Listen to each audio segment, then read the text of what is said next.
Do you ever have a moment where you wish you would have checked the mirror before you left the house? Also, I don't think that I can move from this angle because I'm too anxious to vlog in public. And also, the reflection of my therapist's office is going to appear in my glasses if I move. So, guys, just deal with this. Just deal with it. I'm having a moment where I wish I would have looked in the mirror before I left, but also it's crazy that I'm even here. This is actually a rescheduled therapy appointment. And you know what's ass is I just left my house like 10 minutes ago and the car felt perfect, and now it's like very, very slowly heating up. And I know by the time that I go inside, it's going to be a fucking oven, so it's going to be real fun whenever I leave. Anyways, I know that I haven't vlogged from the car in a minute, and that's because I have not been driving myself to my appointments. Epps has been driving. Well, first of all, we didn't have a vehicle for like 2 weeks. Like something happened to the brakes on the Jeep, and it was in the shop for like 2 weeks. And we were having to borrow a car. So, there's that. But also, like, Epps has been taking me to all my appointments. And I had this moment this morning where I was like, bitch, you're becoming afraid to drive. Like, I literally, driving is starting to give me anxiety, which it kind of does. But it's, I would argue, a healthy amount of anxiety depending on where I'm going. Okay, so here's the thing with being crazy. I have like safe places that I can go. My therapist's office is one of them. Walgreens, CVS. I would say Dollar General, but I haven't been there in a while, so I'm not really sure if it still is. There's like good places that I can go, safe places that I can go, and bad places that I can go. Like Walmart. Fuck Walmart. It feels like I'm in World War III. But Epps has been driving me to all of my appointments, and now it's like I don't feel like any of the places that I usually feel safe to drive are like safe anymore. So I told him this morning, like, I need to drive myself. I need to drive myself to my appointment because I can't like feed my fear. You know what I mean? And not only that, this is a rescheduled appointment. I actually had this appointment when we didn't have a vehicle. So I had to call and reschedule it to like after when I knew we were getting the Jeep back. I have a cardiologist appointment this afternoon that's been scheduled for like 2 months. And Epps can't take me to that one because it's at 4:20 in the afternoon. He can't take me to that one because he's on the clock. So I was like, I need to go out. I need to practice driving myself to therapy. So also, you guys, I think I said in one of my vlogs, like my last vlog, that I went like ape shit on my nose with my pink Conair brush. I did not realize how bad it was until I realized that I had scabs on both sides of like my nostrils, like in the crease of my nostrils. So if you guys can see that, I can't tell because of my glasses. But if you guys can see that, no, you can't. Also, I'm very tired. And it's supposed to be like in the 90s for the next 2 days, which who fucking knows if it actually will hit the 90s, and who fucking knows if the weather will actually go back down, because nobody that does the weather for this area knows what the fuck they're talking about. But I wore shorts on top of my compression leggings. They feel void. Like I ordered these biker shorts, which I always thought they were bike shorts, but they're called biker shorts, to put on top of my my compression leggings, and I thought it would help keep me cool. It's not really doing anything. I just know by the end of my appointment, it's 9 a.m. right now. My appointment is at 9:30. I know by the time I get back out here at 10:30, it's going to be hotter than the fucking devil's asshole in this Jeep. Anyways, I don't know. I will say this much. I've been thinking a lot this morning about the fact that I have not bought anything in days, because we had to pay to get the Jeep done. God, one thing I love about owning things is maintenance cost of them. It doesn't make a shit what it is. Nothing is built to last forever. But when these things happen, like something happening to your brakes and it sounded like they're dragging under your Jeep so you can't drive it, and you have to shell out half your husband's paycheck to get it done, to get it paid, and you have to do it because you have to have a vehicle. I haven't bought anything this week for like, I try to do like 3 different types of videos, like one vlog, one makeup video, one haul a week. And I've been doing this thing where like, and by doing this thing, I mean I've done it twice, where I like show everything that I bought for myself, not groceries or anything like that. It like compiling it, like filming clips and compiling it. I haven't bought anything in a while. So I'm like afraid that I'm either going to have 2 vlogs or 2 makeup videos this week. Wait, I filmed myself dyeing my hair. That might be my saving grace. That might be, I might film this vlog, and then I really want to play with makeup. See, here's the thing, guys. I really want to go live playing with makeup, but I'm afraid that like doing a full face of makeup and just like chatting with you guys. But I'm really afraid that it's going to take away from like my pre-filmed content, which is taking away from my members. If you're not a member and you ever watch my videos, you're like, God, this shit is like, Mother's Day was weeks ago. It's in real time for my members. It's just scheduled out for everybody else. But my fear is like, I'm gonna go to like live stream myself playing with makeup and talking, and it's gonna take away from my pre-filmed content, because like I usually only do a full face of makeup like once a week. And then, you know, the rest of the week it's like eye makeup, eyebrows, lip product. Do you get what I'm saying though? Do you get what I'm saying? Like it's gonna, if I take my one burst of energy a week to live stream myself playing with makeup, that I can't film it, because I highly doubt I have it in me to do it twice. Anyways, I think I'm gonna have to head inside. I've got a mountain of paperwork I gotta turn in for me and Dee. They have this like yearly paperwork that everybody has to do, and they gave it to me to take it home last time. So I wouldn't have to sit in there. Guys, I don't realize how fucking mentally ill I am until I leave the house. I've never had an original experience before in my fucking life, so I know I'm not alone with this. But like when I'm at home, I'm always anxious. My brain is always looking for something to be anxious about. My brain is always like prepping for fucking World War III. You know what I mean? It's like, I don't know what I'm, panicking about, but whatever it is, I'm fucking ready for it. But when I go in public, especially places that are not in my brain like safe places for me to be, or if I'm like burned out from being in public for so long, like by the end of my therapy session, I just want to go home. That's the moment that like I realize how fucking mentally ill I am. Though some of you know that like my psychiatrist switched like facilities. And the facility that he is at, which we're not at my psychiatrist's office, we're at my therapist's office, but like the facility that he's at is not a safe place to me. I don't like it. I've been his patient for 10 years. So I followed him there because I have no desire to build rapport with another doctor. And the thing about having BPD is like nobody wants to work with you. Because never, ever, ever do you just have BPD. Like you have a plethora of fucking mental and physical health issues with a borderline personality disorder.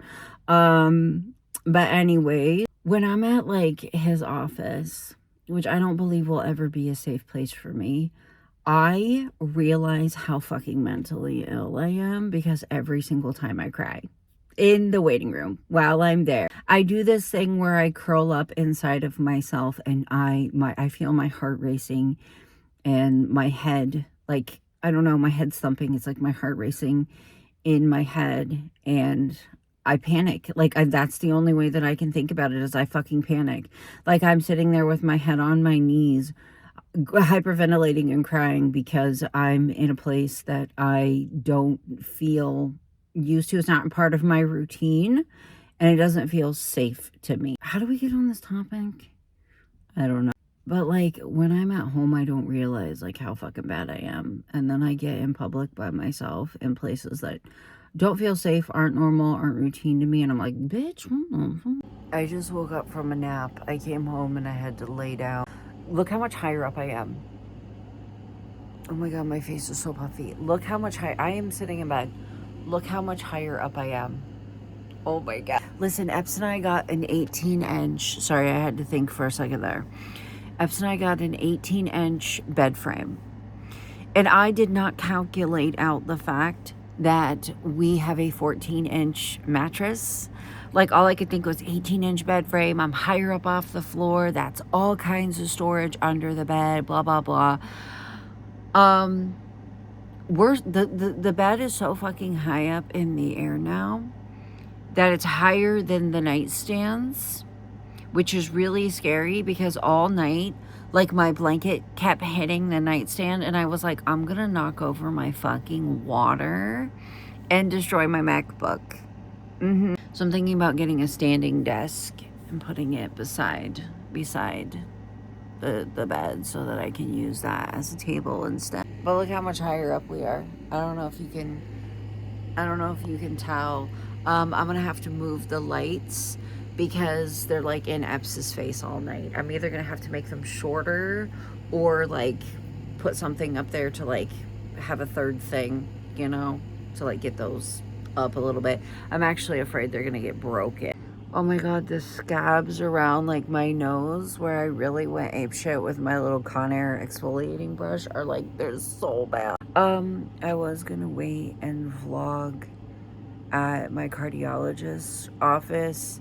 But the problem is it's so fucking hot outside that I don't, even though I'm going to be parked in the basement, I actually don't know how long I'm going to be able to sit in the Jeep and talk like I did this morning outside of my therapist's office. I like genuinely don't know what we're doing at this appointment. I think because I know that they haven't gotten the results of my tilt table test back. It was like 10 days ago or something like that.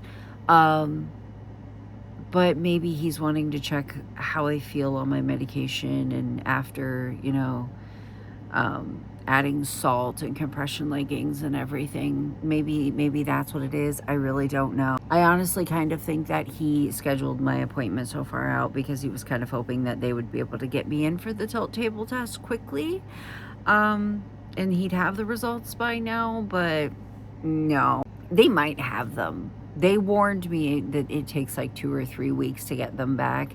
They might have them, and they might just not be on my chart. I've noticed that they've started doing this thing where they don't put results on your my chart, because I think it's because they want the doctor to like go through it with you. Or it's like they don't want people to like interpret shit by themselves or like take screenshots of it and like post it on Reddit and shit like that. Like, I think that's what it is. Like, they don't want people to like panic or self-diagnose or anything like that. Because I have had testing done recently and thought that the results weren't back in. And as it turns out, it just hadn't been scanned in by my doctor yet. So maybe they have it. They might have it, and it might just be in his hands, but he hasn't, you know, photocopied it. Guys, I'm not gonna lie, there was so much parking. But I came down here anyways because there's not a lot of sun. Like, that's just the edge of the parking garage, the basement. But anyways, I came down here thinking, oh, it'll be cooler because, you know, the sun's not directly going to be beating down on the Jeep. It's so fucking hot down here. Like, people were probably looking at me like, why is this bitch skipping all of these parking spaces? Well, because one, I didn't want my Jeep to bake in the sun, and two, like, it's nice and quiet down here if I want to like vlog or whatever, which I don't really want to. My nose hurts so bad, like the crevices of my nose. Also, guys, I just realized, like, as I was leaving the house, my desk is completely destroyed. Or Epps and I moved a bunch of shit yesterday. It's completely destroyed, and I don't know where I'm gonna put all the stuff that is all over it because I gave that shelf that it was on to D. So I don't know what I'm gonna do, but I'm streaming tonight, so as soon as I get home I gotta panic about it. Also, I want to talk about the fact that I heard a Stone Sour song on the way here. That shit slapped.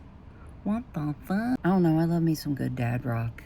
I love me some good butt rock. Like, they had no business going that hard with that shit. What the hell? My tummy is starting to go. Of course it is. Right before I have to fucking go inside. It keeps sounding like it's thundering, but according to the weather, it's not supposed to rain. So I don't know what the fuck it's doing. Look at my compression leggings. I don't think you can see. Can you see? I have shorts on over top of that, making me burn the fuck up. Okay, I'm home. I've been home for a minute. If I have food in my teeth, no, I don't. I had to sit in the AC for a minute. Like, it was triggering my shit so bad. The heat, I mean. I got 2 new diagnoses. Is that the way you put it? I don't know. Diagnoses. I have POTS and inappropriate sinus tachycardia and vagal, VASOVAGAL, syncope, SYNO, or SYNCOPE. Yeah, I don't know. So apparently my POTS, that's what the tilt table test saw, helped them figure out whatever. Sorry that I'm always glancing at my blanket. I feel like I'm gonna realize that there's like food or something on it as I'm filming. But apparently my POTS and the inappropriate sinus tachycardia are triggering vagal, I don't know, syncope, I don't know. And he's taking me off my beta blocker, and he's putting me on 2 different other medications. So there's that. This is what it is. The ivaradine, I don't fucking know. Corlanor, I don't know. That one's a new one. Don't look at my nails. They're disturbing, but this is a new one. He was willing to put me on a steroid, but I absolutely cannot gain any more weight, so no. He did say with the one I can't take it for when I take it I can't lay down for 2 hours after I have it in my system. So all I'm thinking is I'll just take it before stream. I don't know. Oh, I'm yawning. That's scary. Somebody told me by comments that yawning a lot could be a sign of an impending heart attack. So every time I yawn, I'm like, bitch, please, don't you fucking stop. I was told to avoid things that could piss off my POTS. But the problem is because it makes the VS worse. That's what I'm going to call it. I'm never going to fucking learn how to pronounce it. You know what's really funny and really gross? Epps and I will go out for a walk, and towards the end of the walk, I'll start having foggy vision, tunnel vision, I guess is what you could call it. Apparently that is my body warning me that I'm gonna fucking pass out. Chill the fuck out, you're gonna fucking pass out. Anyways, he told me to avoid things that trigger my POTS, but the problem is that standing up triggers it. Rolling over in bed triggers it. Walking up and down the stairs fucking triggers it. Standing there cooking fucking triggers it. And it's what am I supposed to do? Lay down all the time? But he told me to be extra careful, avoid heat, especially this time of year. It's very hot out. He said no hot showers, nothing like that. And it's you're simultaneously being told to move more, to be more active, to get sunshine, to get fresh air, and then at the same time being told don't piss off your POTS, don't piss off your tachycardia, because you're gonna black out if you do. What do? I don't know. I'm overwhelmed by it. I have to clean off my desk still and get ready to stream. Epps told me I should lay down and take a nap because I'm very, very extremely overwhelmed by all of this. I honestly thought that I was going to go to the fucking, doctor, and they were just going to be like, yeah, this test just confirmed your POTS. And actually that's not the way that it worked. He was like, but wait, there's more. I do feel really bad for my body. I really do. Avoid things that trigger your POTS. So not sleeping, being dehydrated, easy enough. Movement, stress, hormones. Hello? I don't know. He also said that he thinks that I have extremely weak veins in my legs, which is something that I've been hearing from all the doctors and nurses I've encountered over the last couple of years, which is like awesome. But he said the treatment for it is the same treatment: compression, hydration, all of that. So I'm just confused and overwhelmed is basically what I'm saying. Like, I don't know. I've also had a sore spot on my leg for like 3 years now. And he told me that that's most likely sciatic pain. And I was like, are you fucking serious? It was making me paranoid. They tested me for blood clots last summer. And I was like absolutely sure like something was going to come back because I have this sore spot on my leg. And he was like, no. I guess he used to work in like whatever vein area is. Like before they had a specific doctor for it in that department, that was what he did. And he was like, no, that's usually just, it's usually just sciatic pain, which is crazy because I have fucking horrible sciatic pain. My SI joints are basically like non-existent. Anyways, I'm gonna go ahead and end this video because it's getting too long. It's literally just the whole day of me going to appointments and fucking off. But anyways, I'm not gonna flip you guys off because my nails are disgusting, and I'll see you guys later.